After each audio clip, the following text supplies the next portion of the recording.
Saya kira itu pimpinan pertanyaan saya. Oke, PDI Perjuangan Pak Jenderal Saparudin. Terima kasih pimpinan. Assalamualaikum warahmatullahi wabarakatuh. Yang terhormat pimpinan Komisi 3, anggota Komisi 3 dan Pak Dr. Sensi yang saya hormati.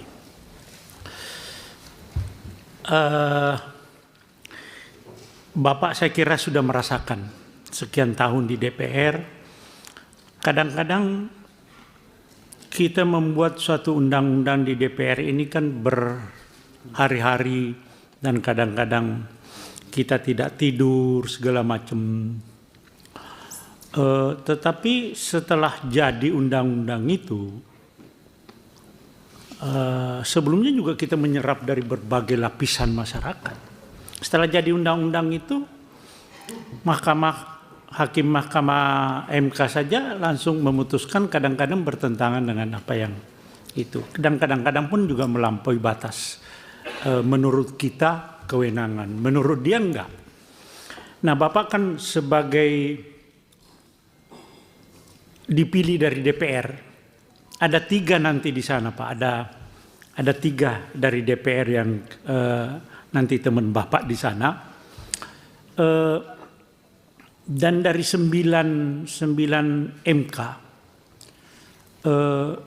Bapak sebagai negarawan, Presiden tidak disebutkan negarawan, tetapi Hakim MK itu persyaratannya adalah negarawan, harus lebih mementingkan kepentingan umum dan betul-betul memikirkan bagaimana ke depan undang-undang itu untuk tidak melanggar konstitusi seperti yang baru saja kita temui ini.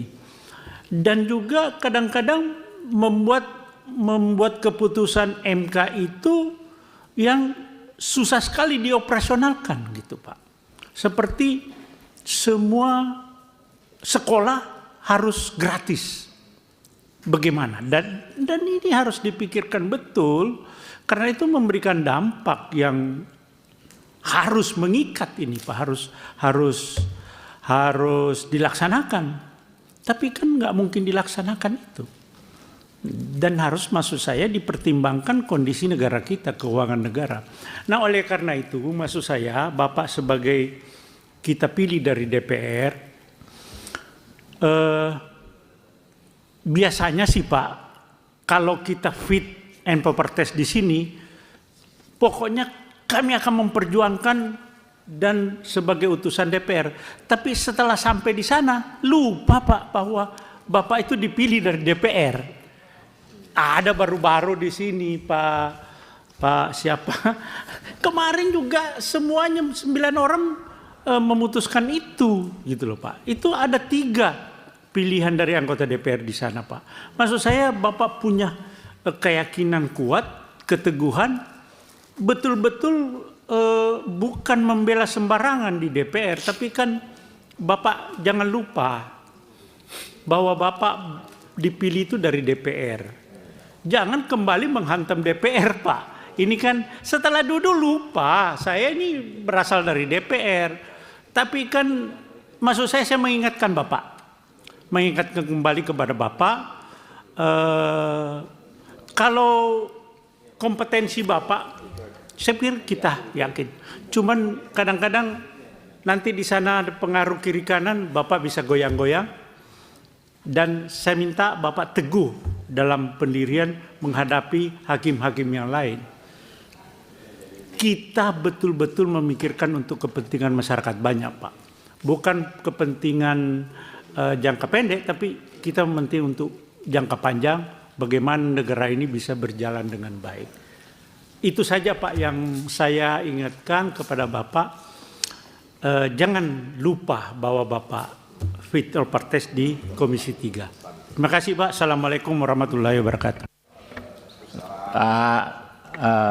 Hasbi Allah Ilyas. Ya, calon hakim konstitusi Pak Sensi. Terima kasih pimpinan rapat dan anggota Komisi 3 DPR RI yang saya hormati. Sebelum saya masuk ke hal yang teknis dalam arti menanggapi atau memberikan respon secara detail sesuai dengan pertanyaan Bapak dan Ibu anggota, izinkan saya menyampaikan hal yang sifatnya umum. Yang pertama, dalam pandangan saya bahwa semua lembaga negara yang dibentuk berdasarkan Undang-Undang Dasar Negara Republik Indonesia tahun 1945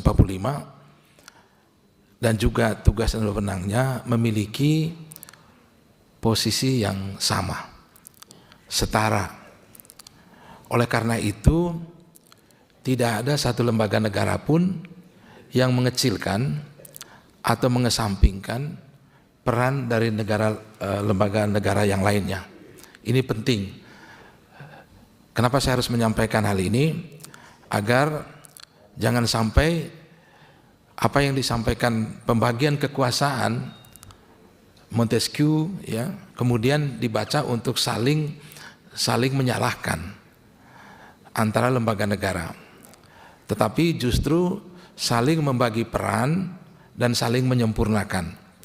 Nah, ini dalam pikiran saya mengenai keberadaan dari lembaga-lembaga negara yang diatur dalam Undang-Undang Dasar Negara Republik Indonesia tahun 1945. Yang kedua, dalam posisi saya yang saya katakan tadi 35 tahun di DPR, pertanyaan yang umum dan sangat mendasar menurut saya, lalu bagaimana Anda kalau sudah duduk dan terpilih dan duduk sebagai hakim konstitusi, Anda dicalonkan dari DPR. Bapak dan Ibu anggota Dewan yang saya hormati,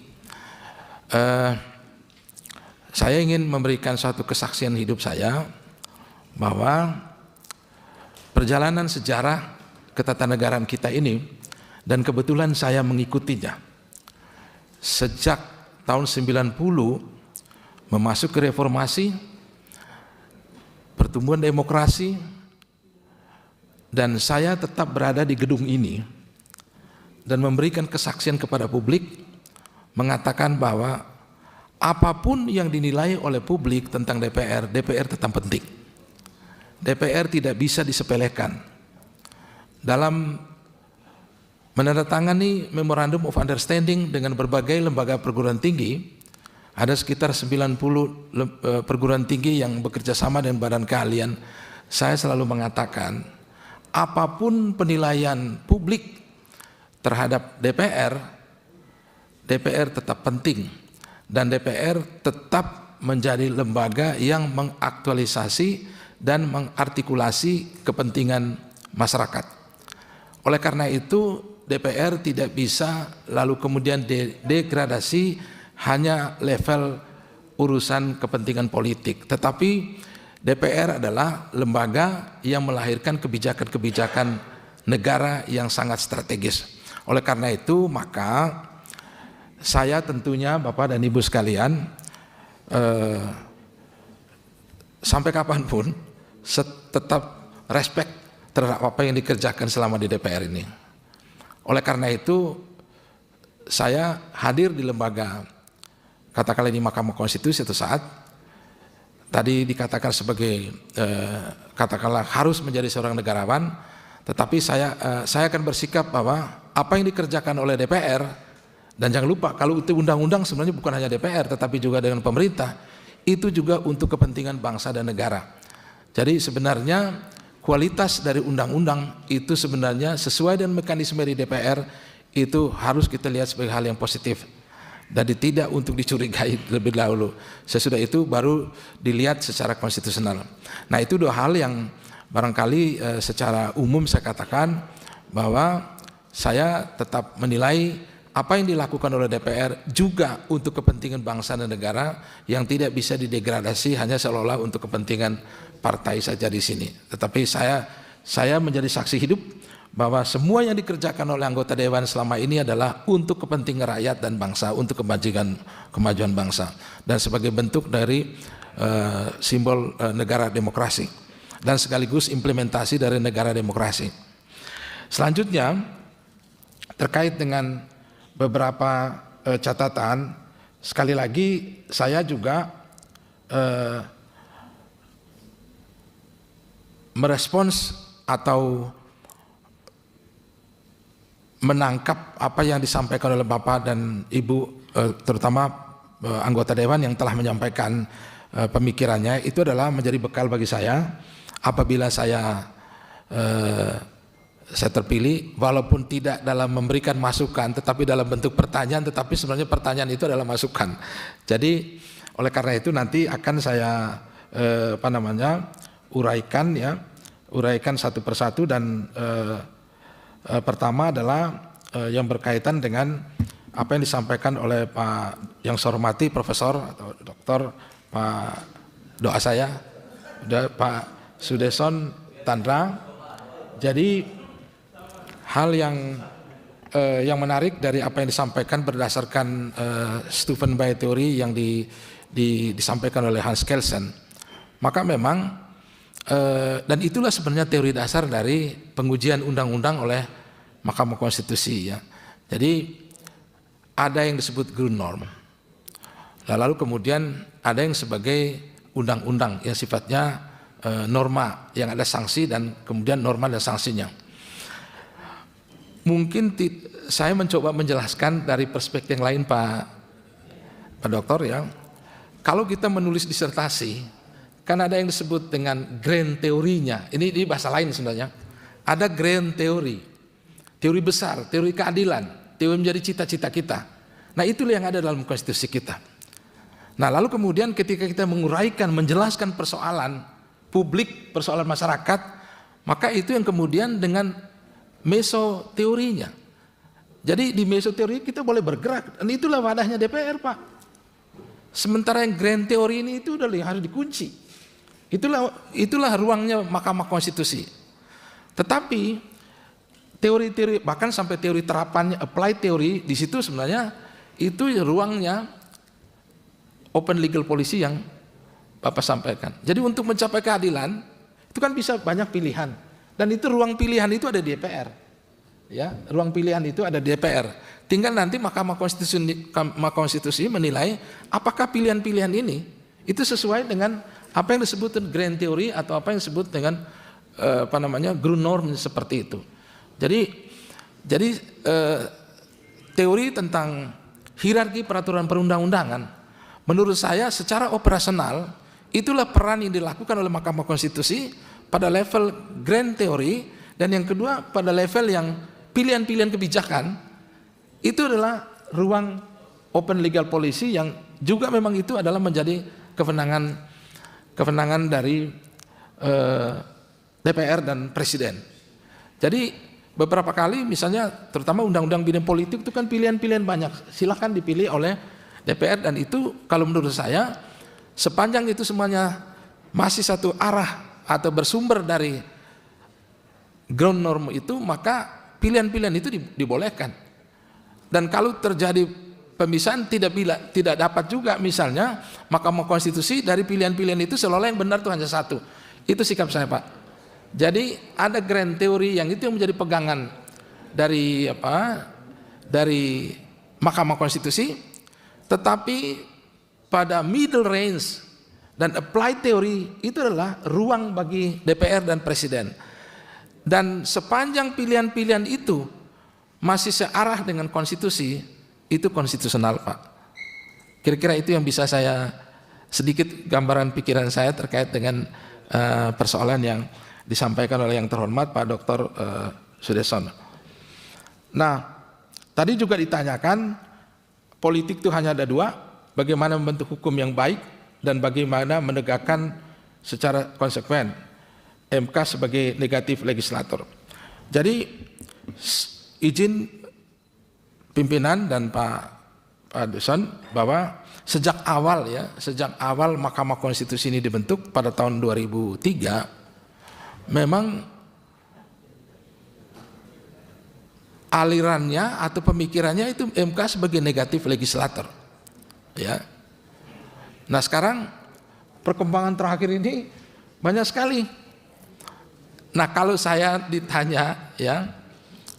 ditanya, lalu apa yang bisa dilakukan oleh Mahkamah Konstitusi ketika Mahkamah Konstitusi menemukan hal-hal yang sebaiknya diatur?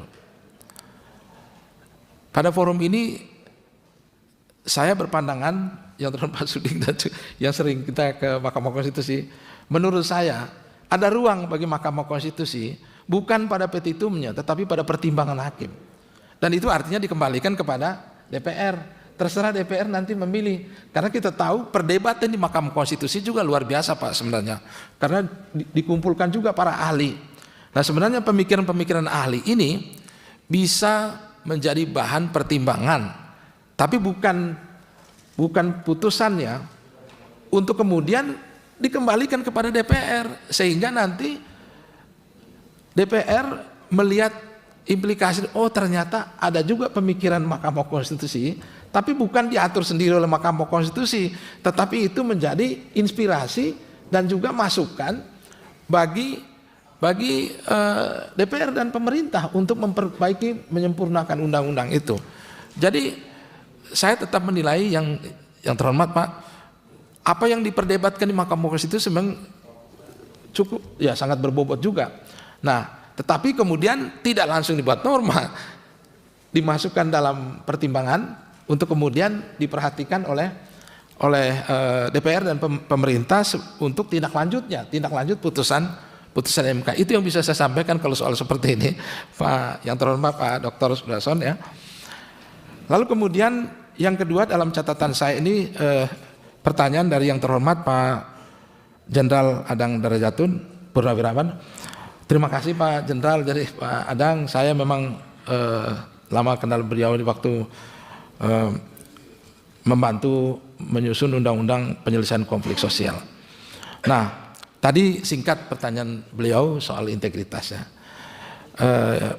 Yang terhormat Pak Dadang, jadi bagi saya integritas itu sebenarnya ketaatan kita pada aturan yang ada.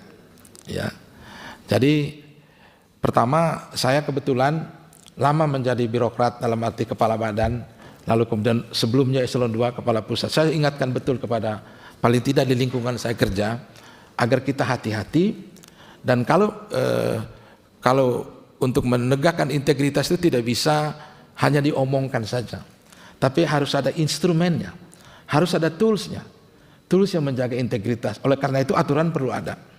Aturan bagaimana kita berkomunikasi dengan fraksi-fraksi, bagaimana kita kalau mendengar masukan dari fraksi-fraksi, bagaimana kalau ada pemikiran dari pimpinan, bagaimana anggota, karena ya kalau boleh saya katakan, posisi saya juga selama ini kan di tengah 9 fraksi paling tidak. Nah ini harus saya jaga Pak, harus saya jaga, selama ini saya jaga.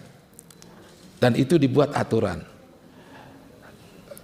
agar menjadi pegangan dari semua di lingkungan badan keahlian.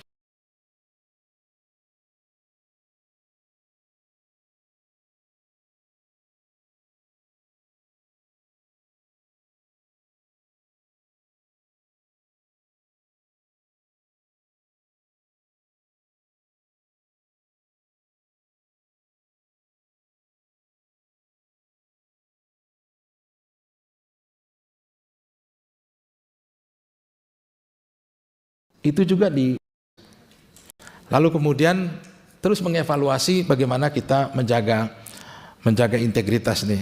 Alhamdulillah, puji dan syukur kepada Tuhan Pak yang terhormat Pak Dadang. Memang selama saya menjadi membantu Bapak dan Ibu sekalian, saya jaga betul itu, dan kalau saya katakan tidak terjadi persoalan. Dulu pernah sekali ya, saya kira itu menjadi isu besar ketika misalnya dulu ada kasus undang-undang tentang pertembakauan. Nah pada saat itu ada kawan, kebetulan kolega saya tanya secara tegas saja. Saya bilang, bagaimana ceritanya? Ya, Dan ketika ada pemikiran dari anggota dewan harus transparan, ya, kira-kira seperti itu. Jadi sekali lagi kami tetap menjaga integritas dan juga tetap menjaga integritas dewan secara keseluruhan. Ya. Lalu kemudian selanjutnya dari Pak Rudianto, MK adalah positif legislator atau negatif legislator. Apa yang dapat menjadi positif legislator membentuk undang-undang? Saya tetap pada pemikiran bahwa MK itu adalah negatif legislator, bukan dalam posisi untuk membentuk. Makanya tadi saya sampaikan Pak Rudi bahwa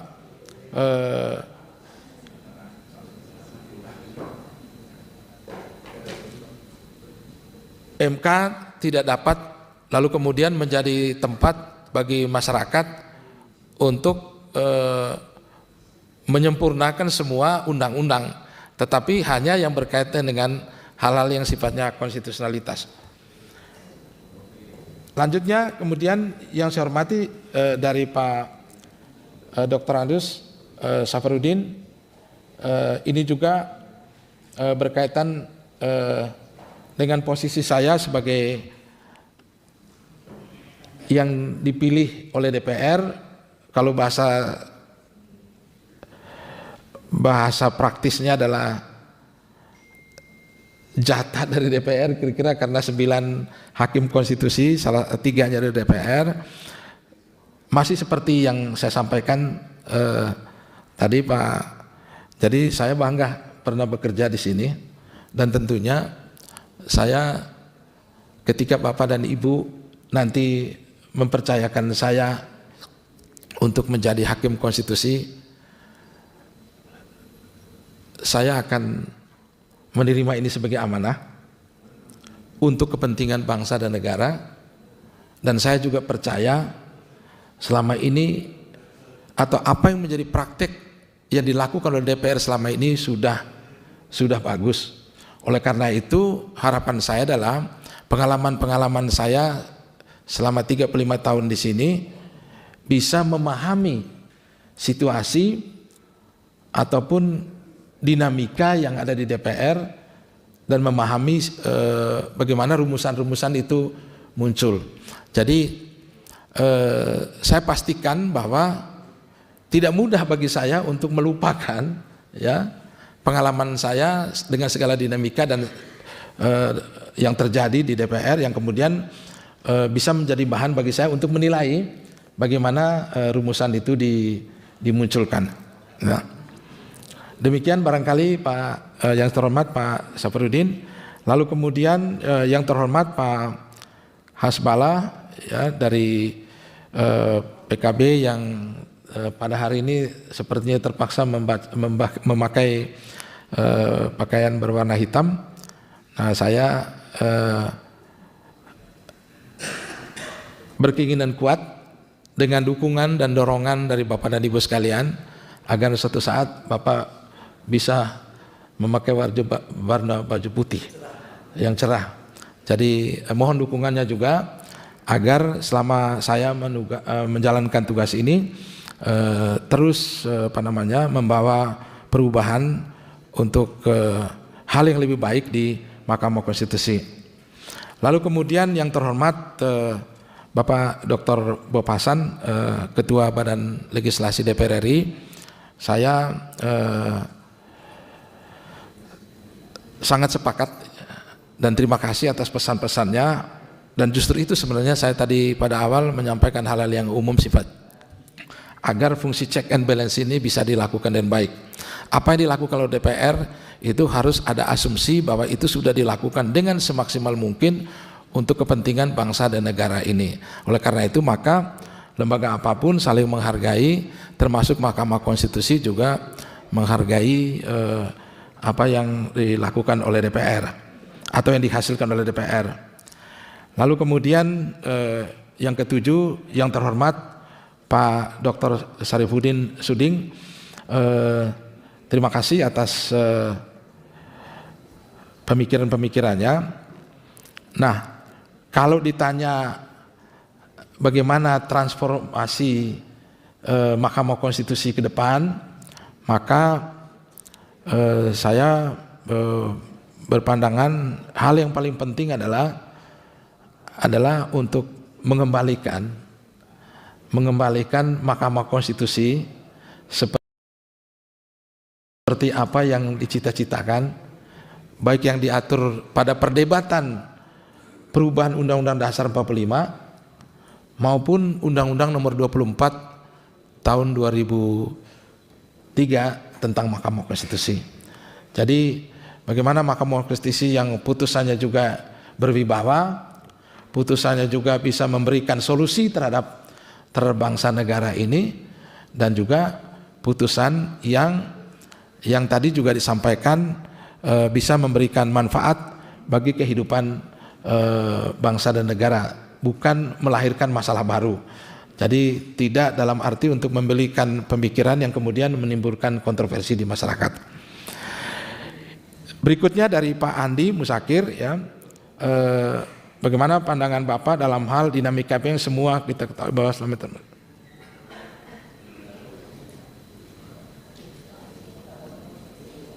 Secara ya, umum aja Pak Sensi, ya, secara baik, umum aja baik, digambarkan. terima kasih. Jadi berkaitan dengan putusan yang tidak konsisten ini Pak, kalau ditanya putusan MK selama ini kontroversial juga ada, saya mengatakan itu ada, tetapi pertanyaan berikutnya secara konstitusional, apakah putusan yang pernah dikeluarkan oleh Mahkamah Konstitusi itu betul-betul bertahan sampai kapanpun? Sikap kami dalam beberapa kesempatan yang terhormat, itu DPR melihat ada putusan MK yang keliru, sehingga DPR pun selama ini mendorong juga agar MK harus mengubah sikap, dan itu menurut saya penting juga kita lakukan.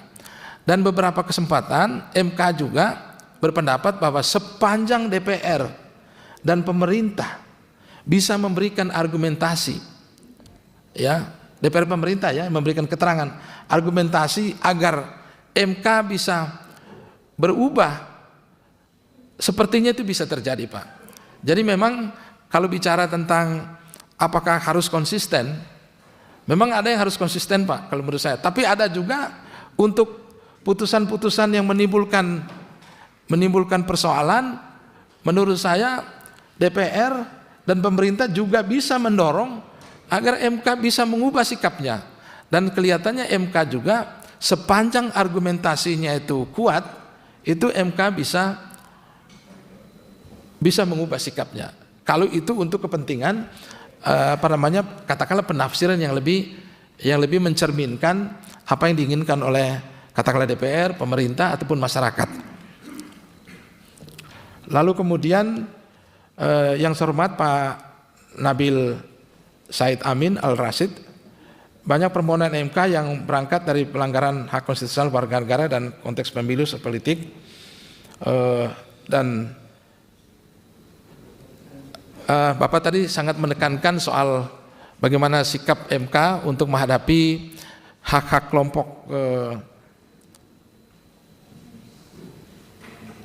kelompok rentan, minoritas. Menurut saya dalam Undang-Undang Dasar 45 sebenarnya sudah ada ketentuan-ketentuan dasar yang berkaitan dengan kepentingan katakanlah hak asasi manusia, baik itu seluruh warga negara maupun kelompok-kelompok khusus. Dan untuk itu menurut saya hal yang perlu diperjuangkan Pak. Jadi kelompok minoritas, kelompok-kelompok yang terpinggirkan, sepanjang itu diatur dalam konstitusi. Dan menurut saya sebenarnya proses pembahasan undang-undang di DPR selama ini juga cukup memperhatikan itu. Terakhir misalnya, mohon maaf kalau saya sebutkan itu di sini Pak Ketua, ketika kita membahas undang-undang rancangan kitab undang-undang hukum acara pidana, betul-betul di situ jelas-jelas diminta untuk hak masyarakat, hak asasi terdakwa, tersangka itu diberikan perlindungan yang maksimal. Nah menurut saya pemikiran untuk melindungi hak-hak kelompok-kelompok yang perlu mendapat perhatian khusus itu sudah menjadi perdebatan dan juga menjadi aliran pemikiran, menjadi komitmen dan concern dari anggota dewan selama ini. Yang terakhir dari yang terhormat Pak Nasirul Falah Amru, kita kadang memiliki perasaan yang kurang pas dengan Hakim MK karena terkait visi Bapak akuntabel, mandiri dan terpercaya bagaimana pengejawatan. Nah, baik Bapak, saya memang mengangkat soal tiga visi merdeka, lalu kemudian akuntabel dan dapat dipercaya. Nah, dalam pikiran saya